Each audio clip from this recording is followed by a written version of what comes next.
flower smells so sweet! Have you ever wondered why flowers smell so nice? Let's find out together. Look, Buzzy is following a wonderful smell. He's flying to a flower filled with delicious nectar, the sweet drink that bees love. Let's play a quick game. Do flowers smell sweet to invite busy bees or giant rocks? Point to the correct answer.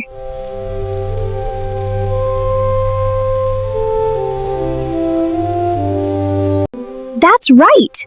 Flowers make sweet smells to invite bees for a yummy nectar party. While bees drink nectar, tiny pollen sticks to their fuzzy little legs. Wow, Buzzy, you're getting all polleny! Buzzy carries tiny pellet from one flower to another. That helps flowers make seeds so beautiful new flowers can grow. Wow, bees are amazing helpers!